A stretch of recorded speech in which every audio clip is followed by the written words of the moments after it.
siapapun Allah di bumi ini, karena hanya Allahmu, yaitu Dia yang di sorga. Jadi jangan pernah menyebut siapapun di bumi ini itu sebagai Allah gitu loh. Jadi Yesus sendiri tidak pernah mengatakan bahwa dirinya itu Allah atau Tuhan yang layak untuk disembah gitu loh, ya kan.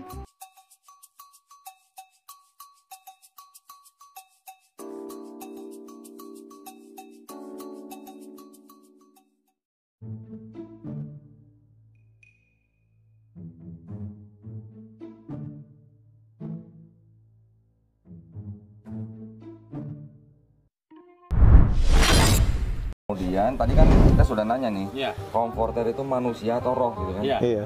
Sekarang gampangnya nih, ini gampangnya. Ini kita pelajaran bahasa Inggris zaman bahla lah. Tadi Ustaznya yang bacain Yohanes 16 ayat 12 sampai 13 kan? Nah, I have yet many things to say unto you, but ye cannot bear them now. ye cannot bear them now. Sekarang yang ayat 13 tolong perhatiin nih. Iya. Howbeit when he. Satu. The Spirit of truth is come, He will guide you into all truth. For He shall not speak of Himself, but whatsoever He shall hear, that shall He speak, and He will shew you things to come. 7 kali di dalam itu disebut Dia yang datang itu laki-laki. Nah, Kenapa roh-roh? Aduh, udah deh. Coba tolong cari Grab dulu. Biar nyambung, cari Grab dulu.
Ingat ya, ular tidak akan pernah menjadi merpati. Itu slogan saya ya. Kalau dijabarkan semua terlalu panjang nanti ya. Jangan mau kita diadu domba oleh pihak asing. Sekarang kan sudah ketahuan yang bermain ini Cina. Siapa lagi? Tapi Cina-Cina yang sudah masuk Islam, Ustadz, walam bisawab. Ular tetap ular. Ular tetap ular. Ingat ya, ular tidak akan pernah menjadi merpati. So That's so cool. He didn't know it was Gabriel. The angel didn't tell him it was Gabriel. He did, sure. Any later? No, even at that time, right? But I mean, again, he doesn't know who Gabriel is, right? Because he didn't come from an Abrahamic faith. The people of Mecca were pagans, right? They knew about Abraham, they knew about Ishmael, but it wasn't like a majority Christian or Jewish area. Like in Medina, there were more Jews and things. In Mecca, mostly it was idol worship, right? Indonesia dulu bukan negara, nggak ada agama Kristen. Bahkan Islam nggak ada, animisme, dinamisme. Lalu masuk Gujarat, masuk Islam, lalu masuk Portugis, masuk Belanda. Islam adalah satu-satunya agama yang disebarkan tanpa penjajahan dan tanpa peperangan, dimanapun. Bahkan Nabi itu menaklukkan Mekah, itu namanya Fathul Mekah, kisahnya itu 10.000 orang datang tanpa darah setes tumpah, takluk. Kita dijajah, glory, gospel, betul kan? Itu kan penjajahan. Nah. Jadi di setiap peperangan di zaman dulu itu selalu diminta untuk menawarkan Islam. Jadi salah satu pilihannya adalah masuk Islam aman, masuk Islam selamat. Salah satu pilihannya. Jadi tidak hanya dipilih mati atau bayar pajak, bukan. Ada pilihan lain. Ada pilihan yang pertama adalah masuk Islam. Kalau tidak mau, ada pilihan yang kedua, membayar jizyah. Jizyah ini upeti. Kemudian juga ada pilihan lain, jadi tawanan. Untuk kemudian di sana ada tebusan dan seterusnya. Nah, Maka di antara penyebaran Islam itu adalah dengan jalan jihad, dengan jalan pedang, termasuk Mekah. Mekah itu berbeda dengan Madinah. Madinah itu masuk Islam dengan jalan dakwah. Maka Madinah itu penduduknya masuk Islam melalui cara dakwah. Sementara Mekah itu penduduknya masuk Islam bukan dengan cara dakwah, tapi dengan cara jihad atau pedang. Sehingga harus kita akui, kalau ada orang mengatakan Islam disebarkan dengan pedang, itu tidak sepenuhnya salah, itu ada benarnya. Jadi itu tidak sepenuhnya salah, itu ada benarnya. Karena memang Rasul sendiri mengatakan, aku diperintahkan untuk memerangi manusia sampai mereka mengucapkan syahadat. Dan kalau kita juga baca sejarah, maka para panglima perang, para khalifah itu ketika mengutus prajuritnya selalu menyampaikan agar menawarkan Islam kepada musuh, agar menawarkan Islam kepada musuh. Dan itulah ketinggian di dalam jihad, bukan semata-mata mencari harta, tapi untuk meninggikan kalimat Allah, meninggikan kalimat tauhid. Dan sesungguhnya hal yang semacam ini bukan aib. Ditutup ya. Jadi siapa segar-segar kalau saya mengatakan Rasulullah Muhammad SAW itu buta huruf, itu bukan berarti dia itu adalah orang yang hina atau rendah atau tidak terpelajar. Anda harus paham kenapa Rasulullah Muhammad SAW dikatakan buta huruf.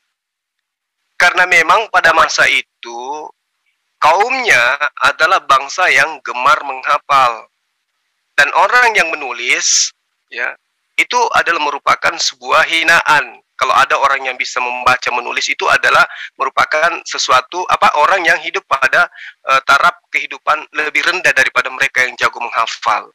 Kok berani-beraninya orang bilang Nabi nggak bisa baca? Ah, mana orangnya? Bawa kemari. Rasulun yatlu suhufan mutahharah. Al-Bayyinah ayat 2. Rasul yaitu Nabi Muhammad yatlu suhufan, yang membaca lembaran-lembaran. Di mana buta hurufnya? Ya. Oke. Judul Mampir Ngombe kali ini adalah Aku Menolak Nabi Yang Buta Huruf. Ya, itu judulnya. Judul besarnya Aku Menolak Nabi Yang Buta Huruf. Nggak mau aku punya Nabi buta huruf. Entah apa. Orang buta huruf kok dijadikan Nabi. Ya, dalam kurung kecilnya, pembunuhan karakter ini harus dihentikan. Ya, oke. Kan saya tanya, Injil yang mana Pak? Yang menuliskan bahwa Nabi Muhammad ada di kitab Injil dan di kitab Taurat. Iya, saya yang jawab. Saya yang jawab. Injil yang diturunkan kepada Nabi Isa, bukan yang ditulis oleh LAI. Ya, Injil Nabi Isa mana Pak gitu, Mas Bang Aristo, yang mana gitu ya kan bisa kita baca ya kan. Oh, ini ada Nabi Muhammad di Injil Nabi Isa. Saya jawab. Saya suka itu pertanyaanmu. Ya. Saya yang jawab. Kalau yang begini-gini itu urusan saya. Ini Injil. Oh iya. Cakep. Ini Injil. Enggak kelihatan. Itu Injil apa Pak? Ya ini Injil, Al-Quran ini Injil. Al-Quran sama Injil beda Pak. Kalau Injil kan diturunkan untuk Nabi Isa. Al-Quran diturunkan menurut Al-Quran Pak. Pak, menurut Al-Quran, Allah menurunkan. Oh ya, oke. Kitab suci Al-Quran ini adalah kumpulan satu, Taurat, Zabur, Injil, kemudian dilengkapi dengan Al-Quran. Ini Injil. Bible itu bukan Injil. Jadi kalau cari nama Muhammad di Bible nggak ketemu. Israel, ya, mereka dalam sebuah keputusasaan. Karena apa? Bayangkan, zaman Kanjeng Nabi Musa mereka dijajah oleh Yunani. Karena apa? Bayangkan, zaman Kanjeng Nabi Musa mereka dijajah oleh Yunani. Mohon bersabar, ini ujian. Mohon bersabar, ini ujian. Di zaman Kanjeng Nabi Musa, Israel dijajah Yunani. Itu mengapa kitab-kitabnya itu Perjanjian Lama itu dalam edisi bahasa Yunani. Itu mengapa kitab-kitabnya itu Perjanjian Lama itu dalam edisi bahasa Yunani. Mohon bersabar, ini ujian. Mohon bersabar, ini ujian. How about working on the Quran? Yes, when I stop valuing my life, that's what I'll do.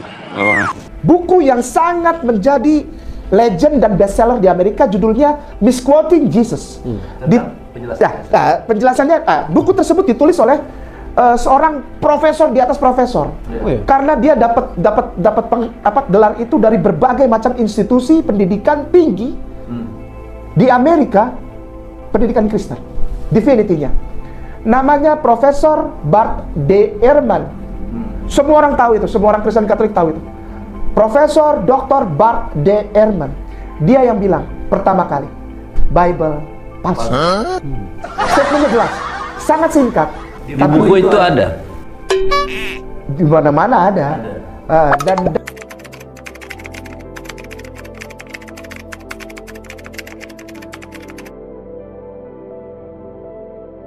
there's two things which I think may be of interest to you in Islam. One of them is that one of the necessary conditions for revelation, according to the Quran, is that there are no internal contradictions. And this is very clear. So in the Quran, it's mentioned, you know, in chapter 4, verse 92, that if this book was from other than God, there would have been in it. Well, I know this is an important argument that apologists use for Islam. My view about this is, as somebody who is not either Christian or Muslim, is that that it doesn't make sense to me for humans to say what God has to do. If God wants to make a revelation, it has to be this, this, or that. It's got to be clear. It's got to be consistent. There cannot be contradictions. There cannot be manuscript problems. I mean, who says?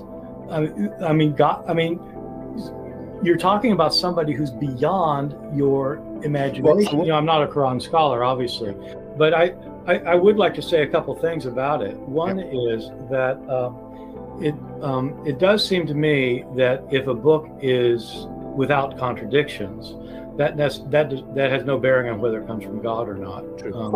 And so, you know, and so it's impossible for a human to write a book that is without contradictions. That has no bearing on whether it comes from God or not. And so, you know, and so it's not impossible for a human to write a book without contradictions, because many people do. And so I've had phone books that are inerrant, but I certainly don't think God gave them. I've had phone books that are inerrant, but I certainly don't think God gave them. Jadi 3 orang korban itu, dan prize-nya pun, hadiahnya pun dibilang nggak apa-apa ya? Nggak apa-apa. Sebuah mobil. Dikasih mobil? Saya dikasih mobil, alhamdulillah waktu itu. Murtadin orang dikasih mobil? Murtadin orang dikasih mobil, dan terakhir yang korban murtad itu adalah istri dan anak saya. Jadi istri dan anak saya itu saya murtadkan. Ya Allah. 2 orang. Itu nggak dapat prize-nya diambil sama pendetanya. Ya Allah. Jadi apa ya? Nah, setelah menikah barulah anak saya lahir. Nah, di dalam Advent itu ada yang namanya penyerahan bayi. Dan ini surat yang anak saya, ya,